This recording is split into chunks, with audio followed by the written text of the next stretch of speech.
All right, so I'll get started. Welcome, everyone. My name is Joel Sui. I am the graduate admissions coordinator at Maine College of Art. I like to think of myself as like the graduate level mascot. I talk to everyone who's interested in applying to one of our three graduate programs, and SALT is one of them. So thank you for joining this webinar. It's called SALT at Mecca Presents Microphone Comparisons for Zoom, plus New Faces and Updates. To start everyone off, I want to give you a quick tutorial on how to access captions in chat. So we have closed captions. To access the closed captions, at the bottom of the Zoom window, there's a button called closed caption. Click the arrow next to it and select show subtitle, and it should pop up. It's a little bit slow because it's a third-party service, but hey, it's better than no subtitles, right? And then to access chat at the bottom of the Zoom window, there is a button called chat.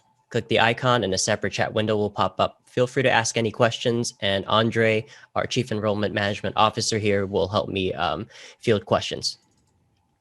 And then I'm just going to quickly copy and paste the tutorial just for easy access. Oops, that's just for panelists. Let me do that once again. All right, so if you're unfamiliar with today's presenters, Isaac Kestenbaum is the director of SALT Institute for Documentary Studies at Mecca. He's a veteran producer and journalist. He's also the co-founder of the production company Future Projects. And he most recently created the best-selling true crime podcast, Midnight Sun for Audible Originals. And that just won an award. Is that right? It did. It actually just won a second award yesterday from the Native American Media Association for best coverage of Native America. So yeah, thanks. Congratulations. I'm very happy. Yeah. And then Sam Leeds is a recent SALT alum, and they're also an audio producer and artist. They're currently a producer for NPR Music's Louder Than a Riot, a podcast tracing the interconnected rise of hip hop and mass incarceration. And it is currently top of the charts on iTunes, right, Sam? I have not checked the latest chart ranking, but yeah, we're doing pretty well, which is really exciting. Our little baby show has been incubating for a while, so it's pretty cool to see it out in the world and like see it in iTunes and stuff. Nice, congratulations. Thank you. So I'm just going to jump right into today's discussion.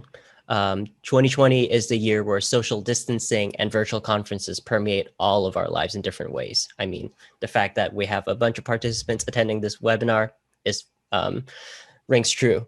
So normally I'd be on the road and attending events across the country. I'd be talking to prospective students in places like the San Francisco Graduate National Portfolio Day this Saturday and the Third Coast Festival in Chicago at the end of the month.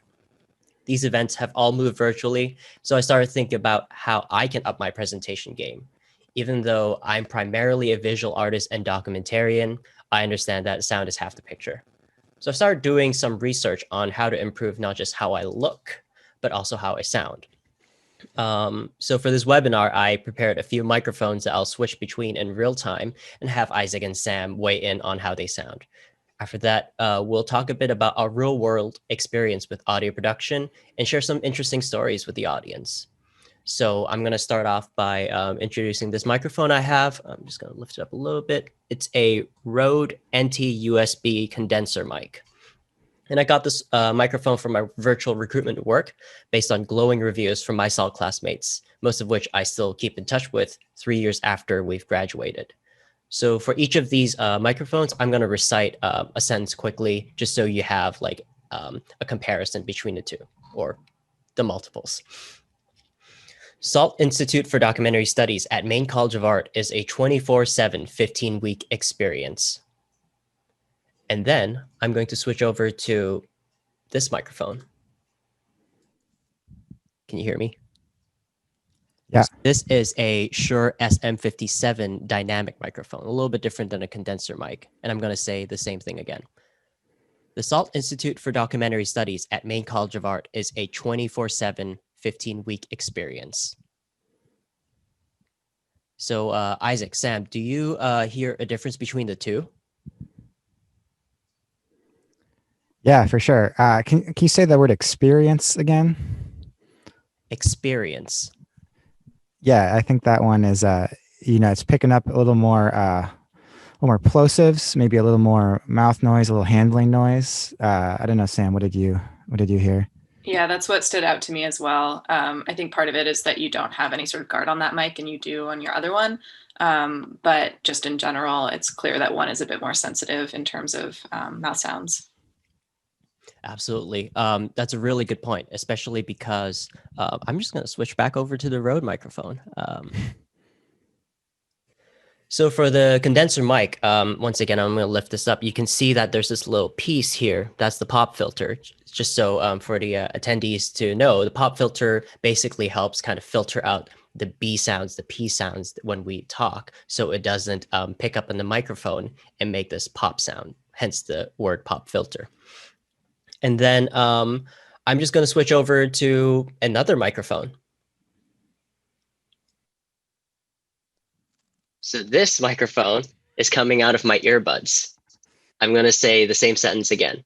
The SALT Institute for Documentary Studies at Maine College of Art is a 24/7, 15-week experience. But hold on, I'm going to show you one more microphone. This microphone is coming from my laptop, and I have a 2018 Apple MacBook Pro. The SALT Institute for Documentary Studies at Maine College of Art is a 24/7, 15-week experience. And back to the Rode. Thank you. What do you think? Sam, have your ears recovered yet? What do you? Yeah, I think the your little Bluetooth guys definitely make you sound a bit like a robot. There's a real mechanical sense to the voice. And then your laptop microphone, which I unfortunately am currently also using my 2015 MacBook Pro little mic. So I'm sure I'm getting a sense of what I sound like to everyone else. But that one, you can really get a sense of the sound of the room. It's definitely a bit more boomy. And then your radiator is picking up in the background as well. So there's definitely some hiss in the background. And I'm cringing a bit for the engineers who might have to clean that up later. Yeah, the Don't radiator. worry, I am the engineer.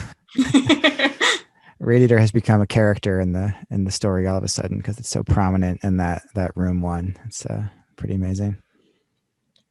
Yeah, and first of all, it's a season in Maine. It's getting cooler and cooler by the day. And second of all, I left the radiator on intentionally because the reality is that a lot of us have to produce a lot of audio content in spaces that aren't actually acoustically treated.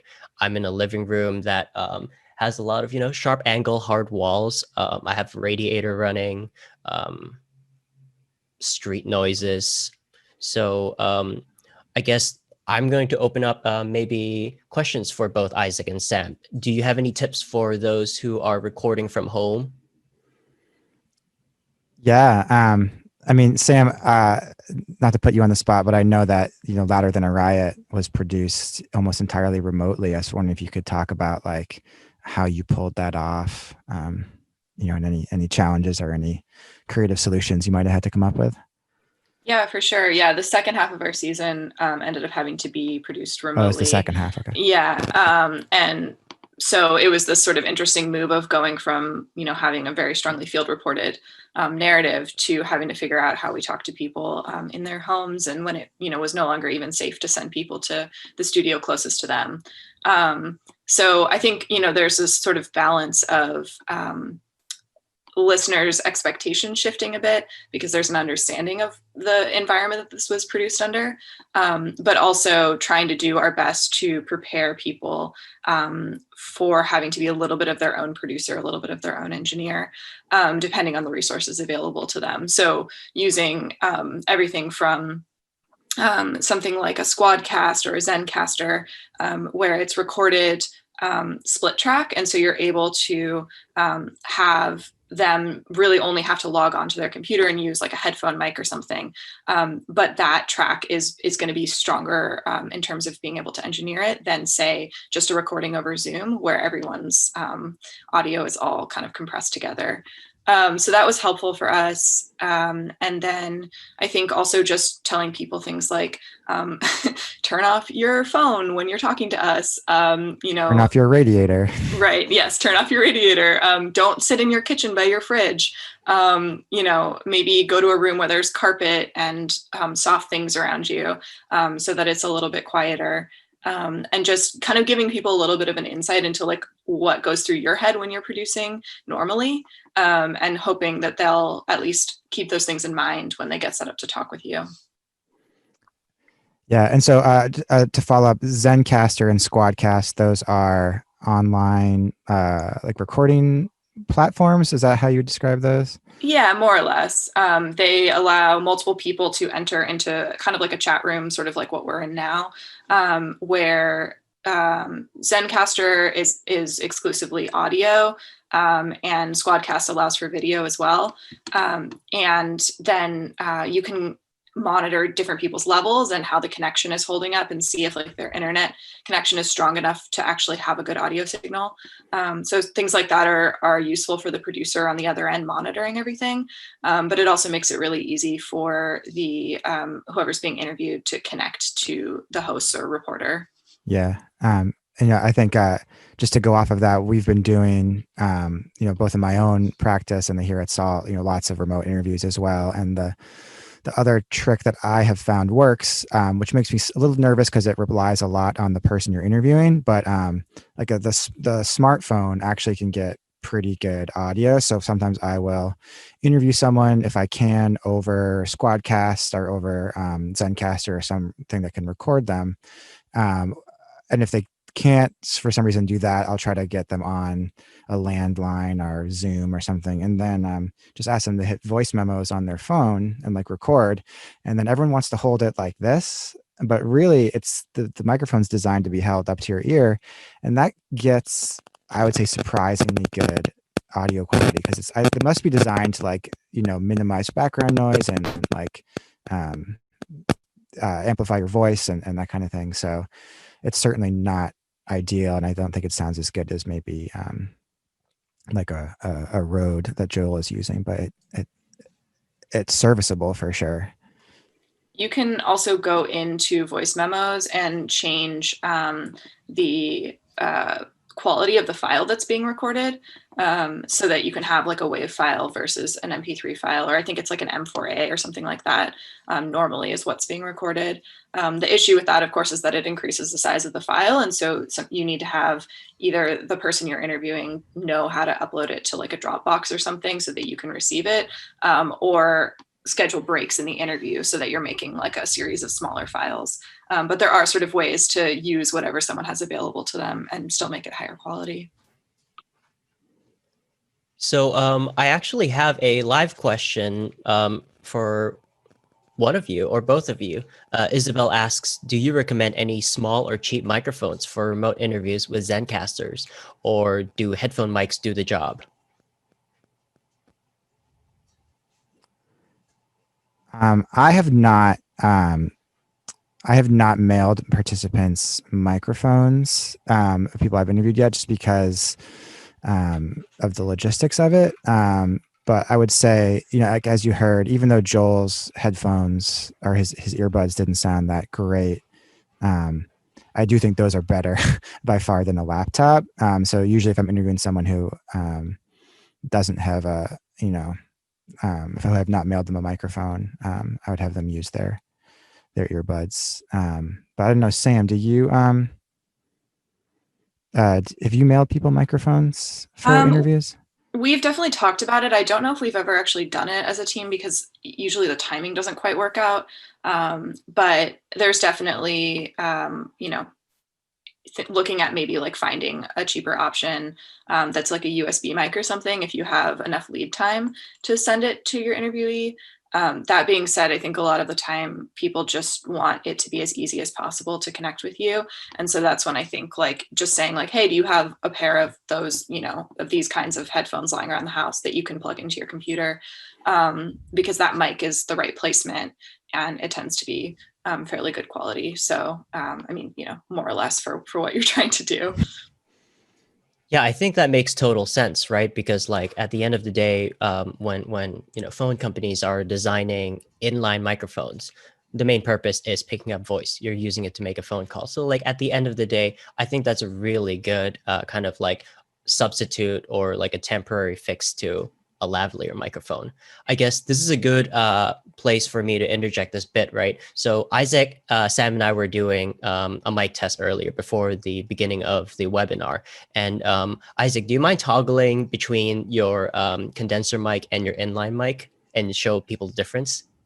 Sure. So right now I'm talking through this microphone, which is a condenser microphone, and then I'm going to switch to my the microphone that's attached to my earbuds. My earbuds. Okay, I've switched. Does that sound radically different? I think Yeah. the voice quality is different, but you don't hear the radiator sound at all. Well, I am in the Salt or the Mecca recording studio here, so I have that advantage, Joel, over over you and over Sam, who I think I heard crows in the background earlier. Yeah, my room is definitely not acoustically treated. There are many outside sounds happening. But yeah, I think with the headphone mic, you can hear sort of the bottom end of your voice drops out. There's a lot less richness to it, but it's still, in terms of being able to hear you and understand you and have a sense of what your voice sounds like, I still think it's like, very functional. Yeah, for sure. Yeah. Yeah, worlds difference. And I think at the end of the day, it's not just all like really nice microphones. The environment also matters as well. At the end of the day, like switching between inline mic and a condenser mic, when you have a acoustically treated room, you are not like pushing your hardware to the limits just to compensate for a bad working environment. And as someone who went through the photo and video track in Salt, I could say the same about photo. You could always run a smartphone as a B-roll camera for an interview. And with good lighting, you're not going to notice the difference. So let's see. Fergal also asks, hoping you'll be running the week-long intensive programs again, especially the radio documentary program. I think that's a great way to transition to, what's new at SALT for the academic year 2020 to 2021. So, Isaac, how do you feel about being a part of SALT and leading the program during a pandemic?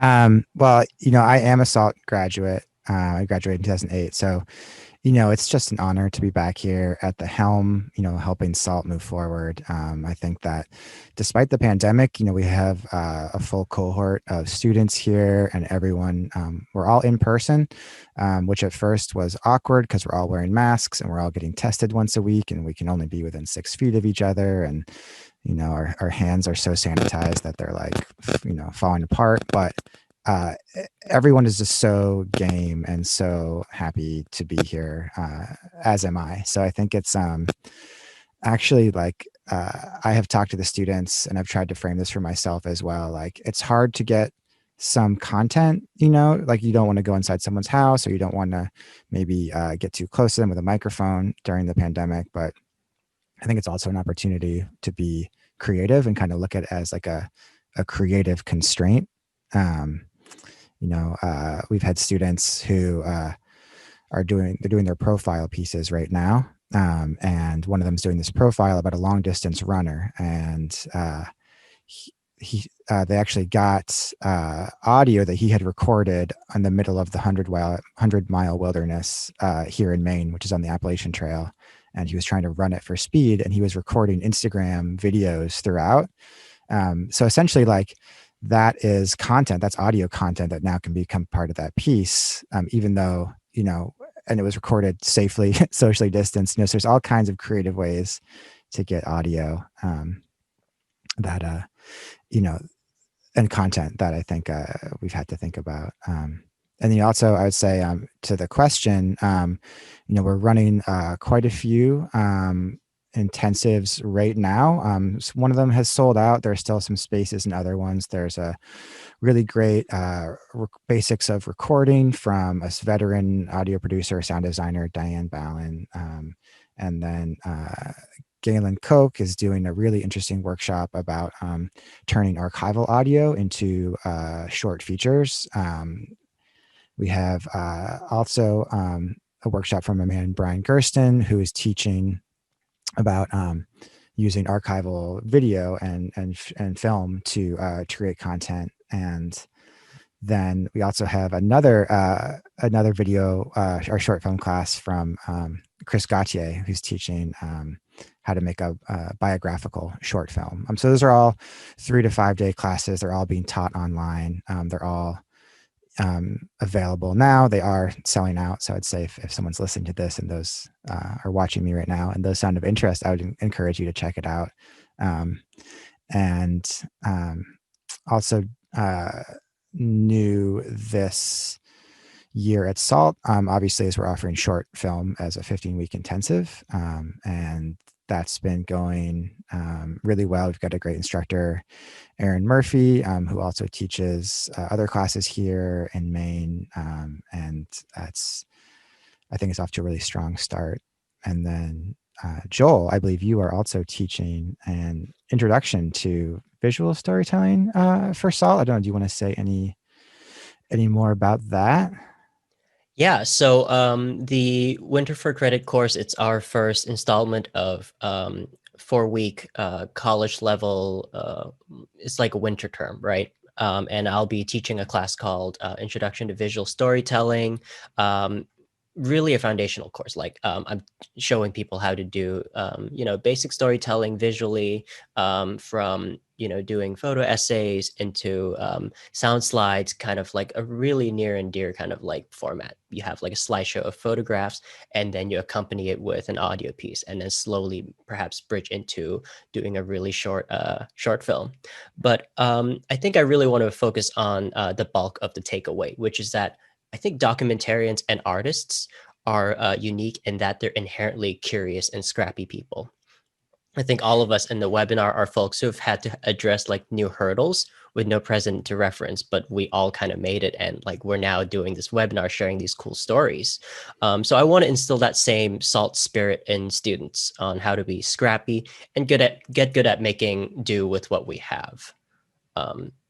So I'm really looking forward to teach that class. It's going to be fully online. So for those who are going to apply to that class, you're going to see a very similar setup, like lighting, camera, and probably condenser mic. Hopefully, students enjoy this very video game streamer quality footage. So I think I'm going to step back a little bit and kind of talk about a couple of like logistics. So Isaac has given us a really thorough kind of introduction to all of the continuing studies offerings, as well as the Winter for Credit class that I'll be teaching. Just stepping back, the big one. A lot of people are tuning in because they're interested in the graduate certificate in documentary studies, 15 weeks between the radio and podcasting track and the short film track.